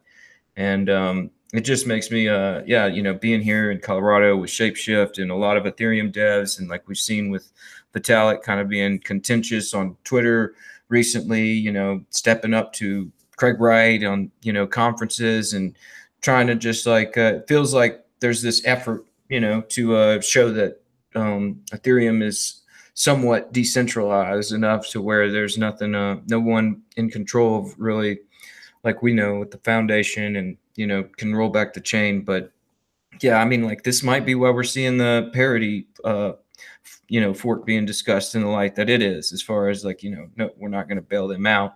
And then maybe after some ruling or something, we might see that change. It's just a lot of speculation on my part.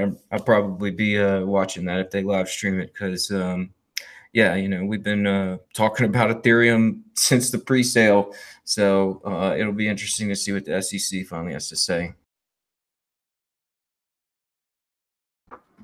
I mean, it's like, like JW, like you broke it down perfectly with the political connections. It's like, it's just the wrong people in the wrong places for this to really work out well for them, I think. But I don't know. So, any last input before we move on to the next one? Nope. Well, nope, just bad guys fighting with bad guys. We'll see how it turns out. I also think it's funny that it's now been 3 years since Ethereum launched, and don't really have a functioning multi-sig consumer wallet. The so-called smart contracts are basically being used for tokens, and not a single one of them that I can think of off the top of my head is actually useful. Whereas you have Bitcoin, which supposedly has no smart contracts, and it's now going to get smart contracts. It has had a functioning multi-sig for a number of years now. Like, I don't know. I think Ethereum, is going to lose some of its uniqueness, because so much of what they said they could do and only they could do is now going to be happening with Bitcoin. So it's not even really from my perspective, whatever happens to Ethereum, it's not something that I really worry about, because I don't really see much that they've added to the ecosystem that I would really miss at the end of the day, which is really sad, because so much money was wasted on this. So many development hours went into it. And it's like, I really can't think of anything that came out of it that I'm like, I would really miss that if it went away tomorrow. And that's like really sad. I wish I could say something. Yeah, okay, I'll give them that. Like, that is the only thing where it's like it made me laugh, and I think it's kind of a funny joke, but I don't know. I don't know if I'd be really, because it's not even decentralized. Like, the kitties are centralized. Like, we can do better. Like, let's do a round 2. Yeah, it might be good. I really am interested to just hear their argument of how they are decentralized and all that. Like, I just want to hear that sort of, yeah, I'm interested to see how it goes. But like you're saying, it's nothing really interesting other than it's just gobbled up a lot of time, money, attention in the space. So hopefully we can sort of get some people to realize what's going on over there and start moving in the right direction if all goes well. Mm-hmm. All right, I guess to slide along. Funny you mentioned Peter Thiel, JW, because he is putting some money behind a venture, him and his investment fund, into another instance of the big boys getting involved in the marketplace. So there's apparently a company, Tagomi Systems, and you can read a little bit more in the article about like the people in charge of it, and they're going to be running it. But to kind of wrap it up real quick, without screen share, which I don't really use too synchronously anyway, pretty much their game plan is going to be setting up like a backbone that plugs into as many different exchanges and like OTC trading desks and liquidity pools as possible. And then kind of, I guess you could say, creates like its own composite order book out of that, where large institutional players will be able to go to them to place buys and sells, and then have a price set based on the differences between all the different marketplaces, and then kind of have that liquidity spread out across a number of different exchanges. So like, let's say you want to come and buy like $500 million of Bitcoin, it might get like a third of that off of like an OTC desk, like place some buy orders on a couple different exchanges, and then kind of coagulate all of that or condense it, and then deliver like the however many Bitcoins that winds up to be to me for the $500 million. And like that kind of thing is like, you know, when I go ranting about like how shitty exchanges are and like marketplaces in this space, is like, this is what I mean. Like things like this are all over the place for all kinds of legacy marketplaces and different commodities and things being traded. And there's really like, you don't see these things in the crypto space yet. Like there is so much infrastructure to build out in terms of literally just the marketplace and facilitating buying and selling Bitcoin, that like, you know, the exchanges now sitting in their little fiefdom, like we have this user base and this geographic spread, like that attitude isn't really going to take you far in this space, because like the marketplace, like how liquidity is accessed and allocated, like that's going to change wildly over the next 5 years as we see players like, you know, Thiel's fund, the NASDAQ, like more futures markets plugging into things from the legacy system. And it really is going to change things. Yeah, I mean, like you were saying earlier, JW, Peter Thiel's got a lot of influence. Got a little bit of echo there. Yeah, so he's got a lot of influence there, and you know, in Washington, and definitely has, you know, seems like he's got the right idea as far as like what you know, Bitcoin and crypto is trying to achieve, and so yeah, it's good to see somebody like him, you know, continue to push that. You know, I'm sure he's going to be, you know, a powerful force there to help us try and get this thing moving in a good direction. Where, I mean, we're already moving in a good direction, but just help us get there quicker, I guess. Yeah. These hundreds of little steps that are happening every month are they're adding up, and they're building, and it's gonna be great. I love the contrast between you know, the guys that actually helped make PayPal successful, and the most recent ex-CEO of PayPal talking about how Bitcoin is pointless.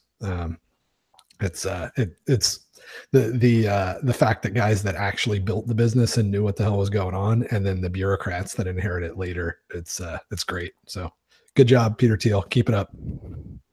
Well, okay, so I'm gonna be the only one. I know he's a bastard in other ways. I'm just happy about this particular thing. Yeah, I'm sure he's got, like, I know he was caught some censorship there with Gawker, but you know, government spooks can do good things not too. Even, okay. I don't give a shit about Gawker. In fact, I'm not even sad that they're gone. So that's not the reason.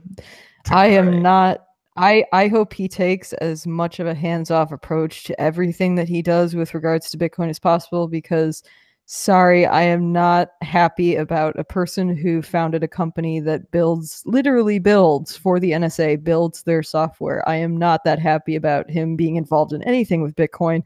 especially if he decides to invest in things like chain analysis or any blockchain analysis tools, which, mark my words, he's going to do, because that is the business model of one of his companies. He's going to do it. He is also a board member of Facebook, which is one of the largest social network databases that exists on the planet. Guaranteed that he's used that as part of his other company to mine social data, and guarantee that he's going to apply that stuff to Bitcoin if he hasn't already. So I am not that happy that he's taking, not surprised that he's taking interest in Bitcoin for those reasons, not that happy about it. And I hope he stays as far away from everything to do with Bitcoin as possible. No, I mean, I agree that he, like, I knew that's what you were going to talk about, not anything else. And it is disturbing. And to be fair, he doesn't have a very good track record as a VC either, even though we give him a lot of credit for that. But if he makes it a little easier for Bitcoin adoption, I'll praise him when he does that, and then mock him mercilessly when he does the other stuff too. Mm-hmm. Well, I'm not really excited that it's Peter doing this, just that this is being done. Like, you know what I mean? This is how you like actually get a market to a mature, stable point, is when all that liquidity pools, or all the different liquidity pools, are connected to each other. He's not going to help Bitcoin adoption when the tools that he has enabled to be created are de-anonymizing everyone using it and getting people put in jail. I'd like to give him such a hard time on that sort of stuff, but it's like, I don't know. I'm just thinking about, all the pressure that WikiLeaks is under and everything. And it's like, if you stand up to those guys that are saying, build this stuff, you're not going to be Peter Thiel anymore with your rich friends, and you're going to help convince them and stuff. I mean, like, I'm not quite sure. Well, I mean, I just think they push you real hard.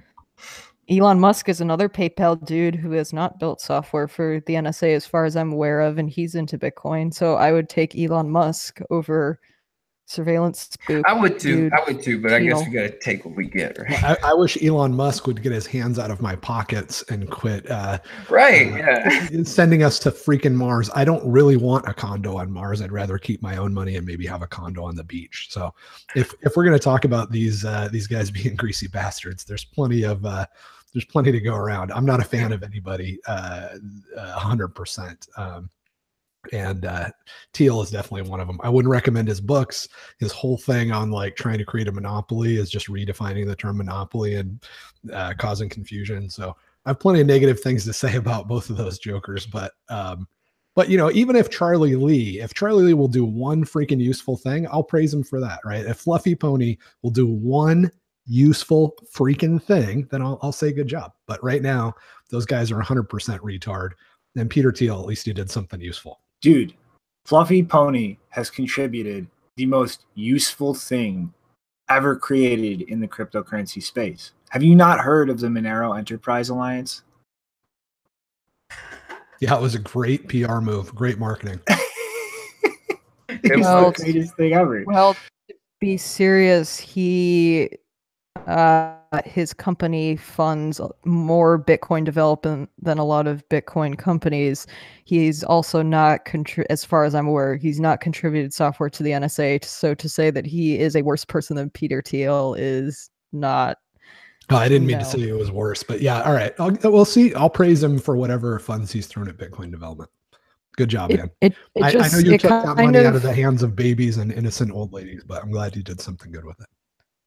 It just kind of infuriates me because I also run in just the general privacy advocacy crowd. And when I talk to them about Peter Thiel being a problem because he founded a company that builds as one of its primary business functions software for the NSA, no one blinks an eye. They understand that that's a problem. When I talk to Bitcoin people, there's this weird fanboy club around Peter Thiel that they don't seem to acknowledge the seriousness of that contribution that he's done. And I don't really get it. Well, I mean, for what it's worth, I'm not one of those guys. I think that Plantair is one of the creepiest companies that exists. And I will totally admit that I think he's an asshole for doing it. Is that the one that's where he's trying to stay young, but supposedly. No, Maybe I'm pronouncing it wrong. Palantir? Palantir is literally named after Sauron's orb that he uses in Lord of the Rings to surveil Middle Earth God. and move the armies of Sauron. Do you think that that was a great name for his company? I think so. It says a lot, Yep. doesn't it? Name says it It's all. like we're all wondering why he has such great connections in Washington. Well, now you know. It's that high level game Well, I there. mean, it really is a fair criticism. I mean, it's, but like at the end of the day, I'm just gonna say, like, I'm not a big fan of Peter as a person, but I am happy to see like businesses and infrastructure like this built for markets. I mean, I'm also going to make the controversial statement that he is not a libertarian. If you are fucking with other people's freedoms and you are putting their lives in danger in the way that he has, you are not a libertarian. Stop calling him that. He was put on a libertarian list and he's not. I totally agree with that. He is not a libertarian. To me, he's like Donald Trump. Like on occasion, when he does something good, I'll say good deal. But maybe he's not as bad as Donald Trump. He's not a full-time politician, but yeah, well, he's closer to that than he is to a Murray Rothbard, as far as I'm concerned. I mean, you've talked about like PSYOP stuff as marketing. Him calling himself a libertarian or pretending to espouse libertarian values is, I think, one of the greatest PSYOPs that is currently going on, because people are actually convinced that he is one. Yeah, I mean, same thing with Elon Musk. I don't think he's any more of a libertarian than Thiel is. Yeah, there's definitely some libertarian stuff going on. All right. As was recently brought to my attention by a Bcash troll on Twitter, I am a Nazi. So I am going to put my fist down and say we should move along to this long-winded horror story that we got to get to next. Let's do it. It's okay, Shinobi, because apparently Francis Coppola is a racist. All right. Twitter lists are wonderful. Yes, they are. But this next story doesn't really have anything to do with crypto, but I had to put this on here because this is like the absolute worst case nightmare scenario, both for a bank or for somebody using a bank, that I could possibly imagine. So this bank, TSB in Europe, has been planning a IT upgrade for literally years to migrate 1.3 billion customer records into a completely new system. All right. Sounds normal. Sounds like that's what banks do. They keep track of people's money. It's big, complicated things. You don't just rush stuff overnight. One of the very few things Bitcoin has in common with banks. And so, they go down for a weekend, they're making the switch over, and then things come back in after the end of the weekend, except, whoa, you go hit your bank app, check your balance, and you're seeing the balance of other people's accounts. Yep, the app's not just showing you your balance or giving you access to move your money. It's showing all kinds of random people's accounts, checking account, savings account, not your money, that it totally would have just let you move. Okay, we're just getting started. Things go down again to fix this. The bank tries saying that it was just a minute problem, a very small number of people affected. Okay, they try to bring it back up again. It's not working. People can't transfer funds, can't check balances. The site's crapping out. The app on the smartphone is crapping out. And so the bank admits to intermittent problems. The CEO disappears for 2 days and says that they're tuning the platform. And keep in mind, this whole time, nobody can access their money. Nobody can move any money.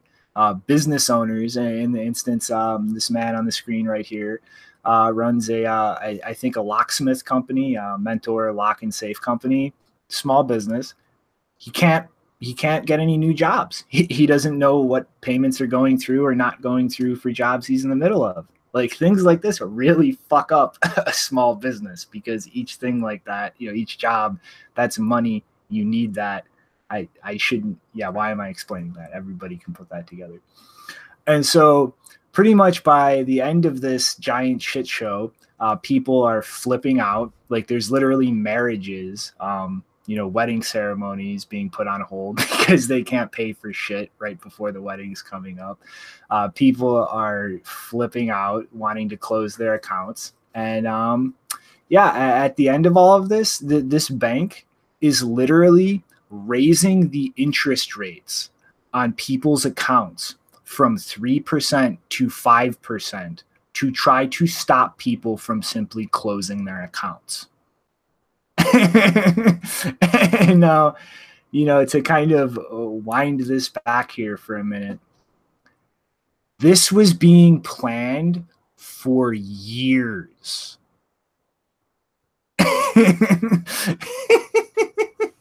Like, I mean, this is literally their interest rates are being adjusted to try to incentivize customers to not leave because they just fucked up so colossally that for days, none of their customers could access their accounts. They couldn't even check their balances, move money, receive money. Like every person, every business who uses this bank had their financial life grind to a complete halt because this bank that had been planning this upgrade for years completely fucked it up. Yeah, I wish I could say I was surprised, but these are government monopolies, right? Like, are you surprised when the post office, you go to the post office and you have to stand in line, or something doesn't get delivered, or you have to fill out an extra form or whatever? Oh, you're not surprised. This is just normal. I personally spend probably, I'd say on average, 3 hours a month trying to get my accounts reopened or something. I've moved. I have certain things that make me look like I have a higher risk account, whatever. But at the end of the day, I still end up getting my account frozen on a regular basis and have to go into the branch and sit around and wait in line for easily an hour, probably, a couple times a month. So, these guys getting their account frozen for 2 days, shit happens to me all the time. I'm not surprised at all. But on the other hand, it does illustrate why Bitcoin's awesome. I mean, this has never happened to Bitcoin, right? There's never been a moment after we got out of what would be like early beta for a software project like Bitcoin, where you haven't been able to get your money. Yeah, like you're saying, it just really illustrates like how good Bitcoin is for this type of thing. Because I mean, I don't know. I think I've had some sort of error like that as well before, where like my account balance said I had a lot more than I really did, and I called the bank and they were like, "Yeah, don't spend that. We're gonna fix it." And it's just one of those things where it's like you could see how easily fudgeable the numbers are, and like you have access to other people's account and you could still transfer their money around. And I mean, those are sort of things where you've taken your risk of your freedom and everything. I mean, I'm sure you could get in trouble doing that if they catch you, but it's just like, it illustrates like the ability to not change those numbers and to keep those balances in line is super important when we're talking about value. And it just really, I don't know, it illustrates like how much these digital systems, they could be toyed and manipulated with. And, it takes something like Bitcoin and then Nakamoto consensus to keep that all together. I mean, it's just, it just illustrates like how much we really need Bitcoin. So yeah, TSB. Try and shut down my private key. Not going to happen. But yeah, I guess do you got any input on this one, Janine? We got, I guess, one more bank horror story left before a quick update, and then we're done. Uh-oh. All right, I'm going to either lost her or she's good. Yeah. I'm going to take that as computer trouble and slide along. So, yeah, this story is equally as ridiculous. So, Tim Enneking, I hope I'm pronouncing that right, is the head of this company, Crypto Asset Management. And the website's not too in depth, but based on this and some comments from him in the article, this business does not actually directly deal with buying and selling cryptocurrency itself. I mean, it's involved in like investments in the space, but has never actually directly transacted. And so Tim had a bank account with Bank of America. He had an account, joint account with his wife, one for his 3-year-old daughter, and a credit card for them. And forgive me for futzing on the details in my heads here really quick, but these accounts were tied to this business indirectly in some way. But again, keep in mind this business itself and these accounts have never been directly used for the buying and selling of cryptocurrencies. And so pretty much his business received a survey from Bank of America and asked a little bit about the company, like specific, and all of them were specific questions about exact things they were invested in, like had transacted regarding to, except one question at the end, which was just a vague, like, have you ever been involved? I don't know why I have this screen share up. I'm not even using it. But, has this business ever been involved in cryptocurrency? And because of how ridiculously vague it was, and the fact that this company is indirectly involved in this space, they answered yes. 2 days later, they receive a closure notice for the joint account with his wife, the credit card, and his 3-year-old daughter's savings account, which they had been putting $50 in a month to bootstrap a college fund for.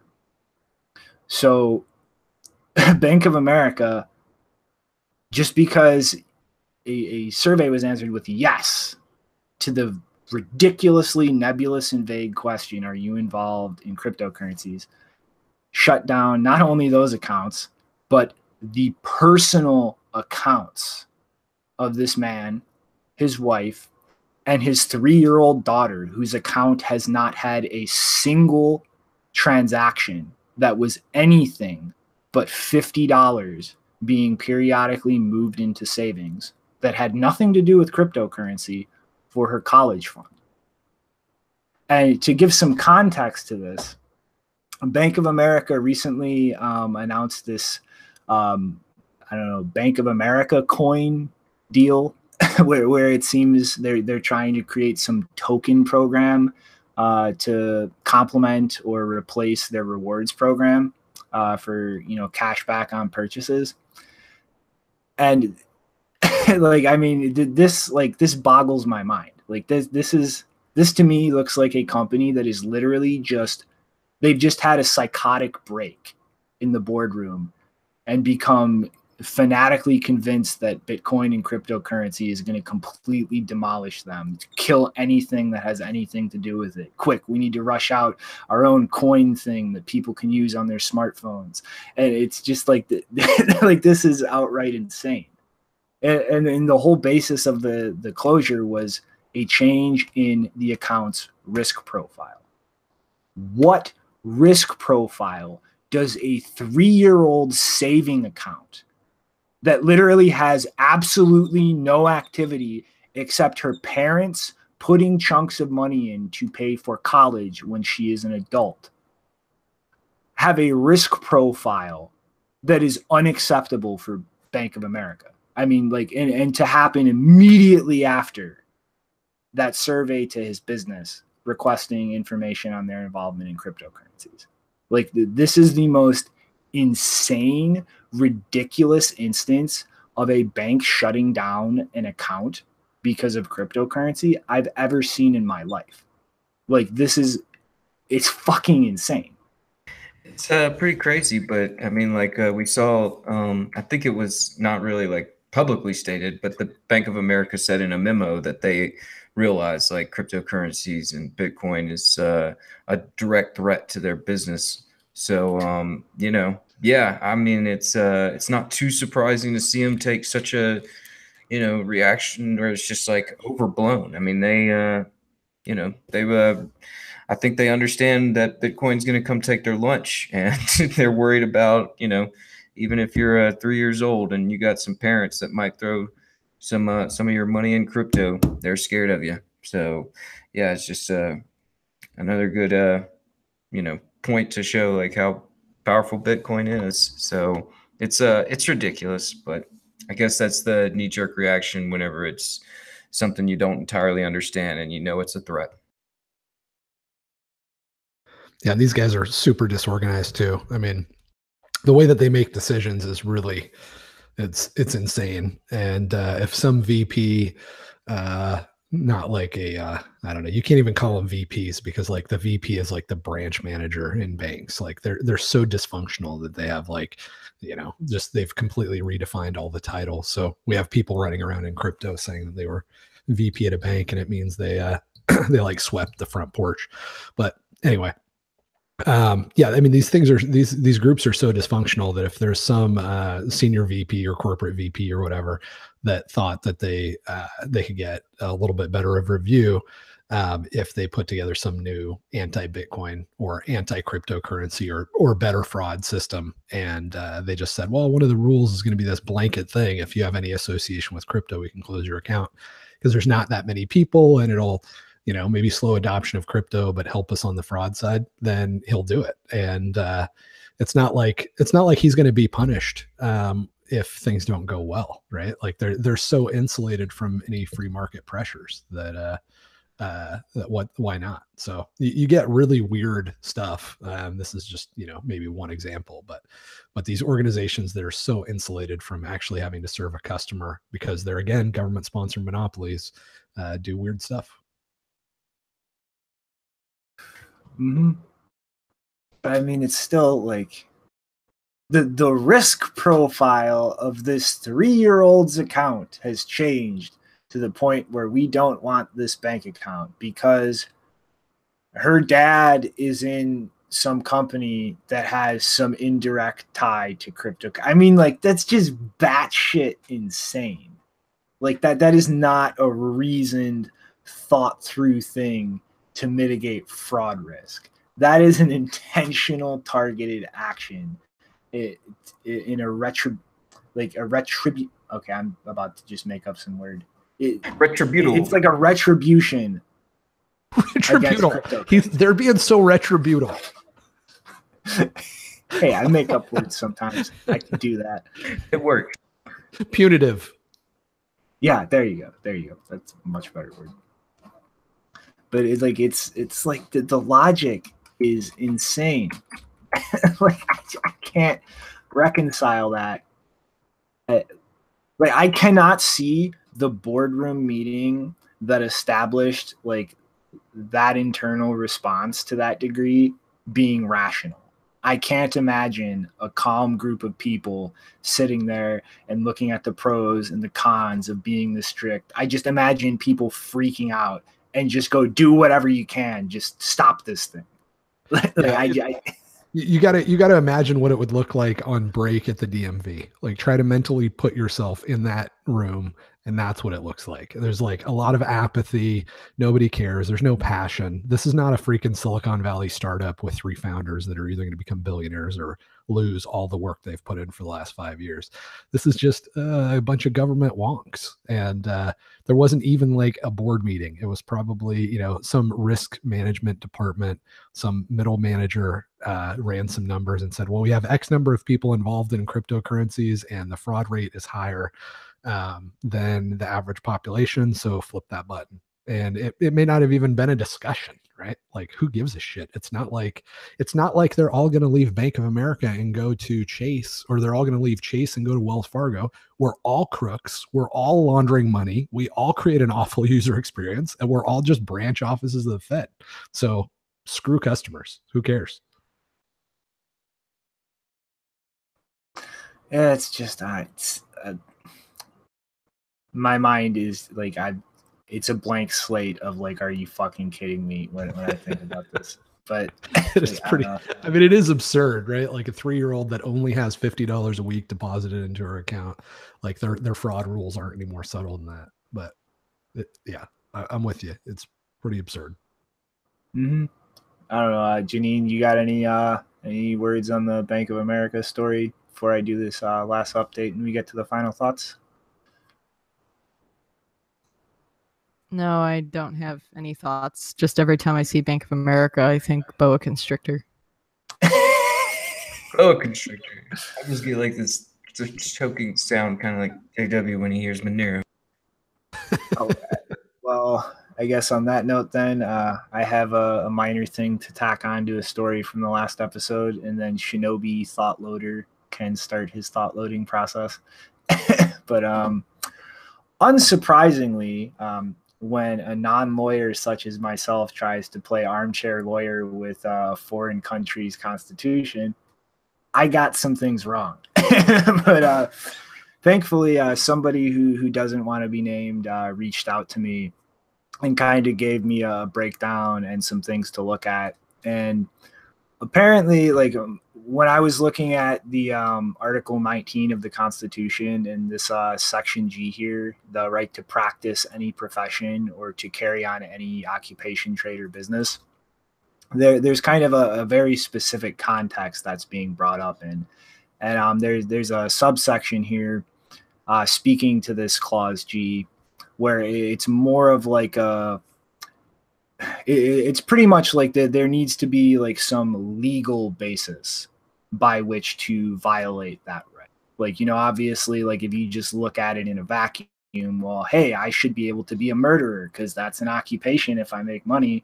But, you know, that obviously conflicts with laws in India making murder illegal. And so kind of the challenge here is a little more nuanced in that what they're kind of taking umbrage with is the fact that this was just a unilateral declaration by the Central Bank of India and not really some kind of formal legislative process. And so in that respect, it's kind of being challenged under the argument of like, this is a restriction that's not based in law. And so because it's not based in an actual law, that is what makes it unconstitutional. And pretty much the breakdown I got is that it's really kind of unclear which way this would go, because this kind of challenge it's really kind of par for the course in India. Like this is a basis that a lot of things are challenged under. And the court system is kind of like the circuit court system in the US, where you know, depending on, you know, where this lands, you're not really sure how it's going to be viewed or judged in the end. And so it's kind of more just like a wait and see like how this plays out. But the basis of it is a lot more substantial than I kind of thought it was, just being an American armchair lawyer trying to armchair lawyer the Constitution of India. So I just I kind of wanted to break that down a little and clarify that. And I guess any final thoughts? Oh, wow. We lost Janine right at final thoughts, because, you know, she had a bunch. I didn't have any final thoughts other than, you know, what we were working on the other day we'll get to, but it looks like JW's got something. I'll let him run. Yeah, the MathBot source code is out. We had to clean it up and update the README file. But we are looking for anybody that wants to help. If you know Scala or have an interest in Scala, or if you're just a front-end dev or a designer, trying to teach kids math is really hard to make that fun and create a good user experience. So any of those skills, and probably others that I haven't thought of, if you're interested in working on it, let me know. The code's out there. We are going to try to do a token to try to keep track of contributions, because there will be revenue eventually, and we're going to try to disperse that to people that have contributed, but it's sort of a half-ass best case effort. So probably don't get involved unless you actually want to help the mission of you know, taking math out of the public schools and the daycares and putting them online and helping kids really learn math. But if you do have an interest in that, hit me up. Awesome, man. Yeah, like just like, yeah, the work you know you're doing there, it's really cool to do that. And yeah, hopefully some other people are passionate about that. They'll jump on and help you out. Mm-hmm. All right, come on, Janine. This is not gonna feel right ending this episode without loading a bunch of your thoughts. Well, I don't know. To give her some time to cut in, I guess. Yeah, you want to? Whoops. I'm sorry. I was gonna say, did you want to go over that list, or were you gonna run through something else? Actually, I was thinking maybe we should post that on Twitter. Somewhere it's a little more eyes than just the tail end of an episode. But yeah. I don't know, I guess, Janine, come on, I'm trying to cover for you. We're spitballing here, just trying to keep this thing rolling. I have two final thoughts. One, when you're digging into news in this space, like, remember, sift through the noise. I mean, like, I'm really hoping to see like Eltoo covered in depth a lot of other places. I'm hoping that this P2 pool proposal really catches on. And again, Braid pool on freenode on IRC if anybody wants to jump in and talk with the guys kind of in there working the problems. And also, I guess, hopefully by the end of the day, I am writing a somewhat rage-tinged response/commentary to Paul Puey's arguments put forth on WCN this Sunday.